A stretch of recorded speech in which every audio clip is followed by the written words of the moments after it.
الرحمن الرحیم اللہم الہمنی رشدی واعذنی من شر نفسی۔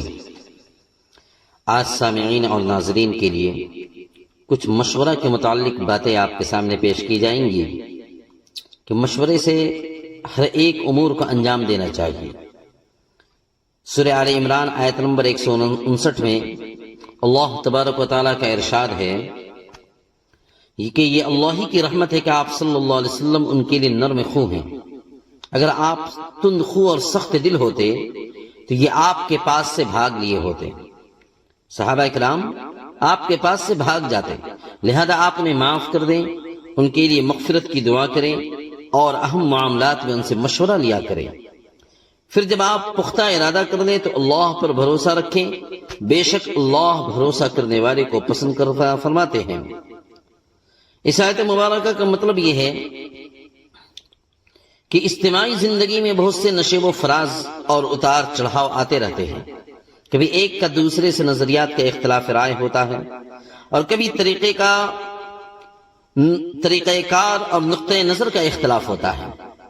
تو ایسے نازک حالات میں امام اور امیر کو ایمانی بصیرت اور دینی حکمت سے مسئلہ کو حل کرنے کی ضرورت ہوتی ہے، جس میں کسی کی دل آزاری بھی نہ ہو اور نہ ہی دل میں کسی کے خلاف نفرت و عداوت کو پروان چڑھنے دے، بلکہ دانشمندانہ اور عقل مندانہ طریقے سے ہر ایک کی رائے کا احترام کرتے ہوئے صائب فیصلہ دے، درست فیصلہ کرے۔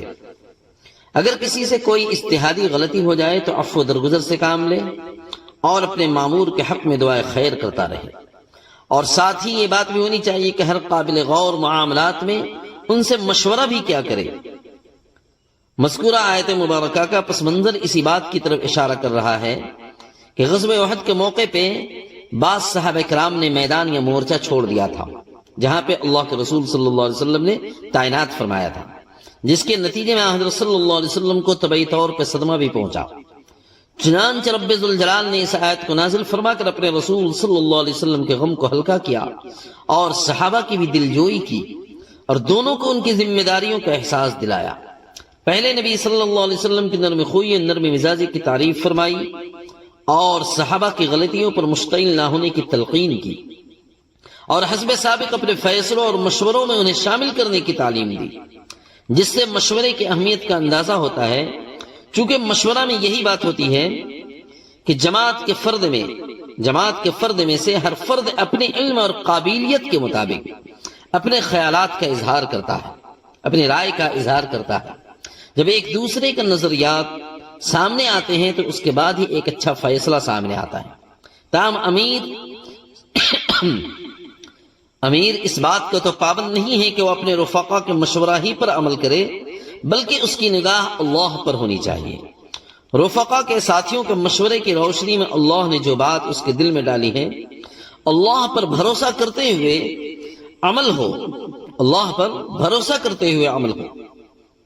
گویا کہ مشورہ اجتماعی معاملات کے حل کا ایک بنیادی عنصر ہے۔ بھروسہ کرتے ہوئے عمل پیرا ہو جائے، گویا کہ لوگوں کا اعتماد امیر پر ہو اور امیر کی نظر اللہ پر ہو۔ گویا کہ مشورہ اجتماعی معاملات کے حل کا ایک بنیادی عنصر اور ایک بنیادی جڑ ہے، جس کے بغیر سیاست شرعیہ نامکمل رہتی ہے۔ بغیر شورا کی حکومت دراصل ڈکٹیٹرشپ مانند ہو جاتا ہے، جس کی اسلام بالکل ہی اجازت نہیں دیتا ہے۔ شعب الایمان میں بہقی رحمۃ اللہ علیہ کے حوالے سے یہ عبداللہ بن عمر رضی اللہ عنہ سے روایت کیا گیا ہے کہ حضور پاک صلی اللہ علیہ وسلم کا ارشاد مبارک ہے کہ انہوں نے فرمایا کہ جو شخص کسی کام کا ارادہ کرے اور آپس میں مشورہ کرنے کے بعد اس کے کرنے یا نہ کرنے کا فیصلہ کر لے تو اللہ تعالیٰ کی طرف سے اس کو صحیح اور مفید صورت کی طرف ہدایت مل جاتی ہے۔ اس سے معلوم ہوا کہ مشورہ میں خیر ہے، البتہ مشورے ایسے لوگوں سے بھی لینا چاہیے جو موجودہ لوگوں میں تفقہ اور عبادت گزاری میں معروف ہو، جو تقوی میں اور عبادت گزاری میں معروف ہو۔ اگر نادانوں سے مشورہ کرتے رہے تو ممکن ہے کہ نقصان اٹھانا پڑے گا۔ تقوی میں بھی اور تفقہ میں بھی، تفقہ کا مطلب عقل مندی میں وہ بہتر ہو، تو اگر نادانوں سے مشورہ کرتے رہیں گے تو پھر ممکن ہے کہ وہ نقصان اٹھانا پڑے۔ اسی لیے ایک حدیث پاک میں یہ بھی فرمایا گیا کہ عقل مندوں سے مشورے لیا کرو، اس کے خلاف نہ کرو۔ عقل مندوں سے مشورے لیا کرو، اس کے خلاف نہ کرو، ورنہ تمہیں ندامت اٹھانی پڑے گی۔ اس لیے مشورے کی سنت کو اپنے گھروں میں زندہ اور تازہ رکھیں، انشاءاللہ کبھی نقصان نہیں اٹھانا پڑے گا۔ مشورے کی انسان اگر سنت کو زندہ رکھے گا تو انشاءاللہ کبھی نقصان نہیں اٹھانا پڑے گا. اللہ تعالیٰ ان باتوں پہ عمل کی توفیق نصیب عطا فرمائے. وما علینا الا البلاغ.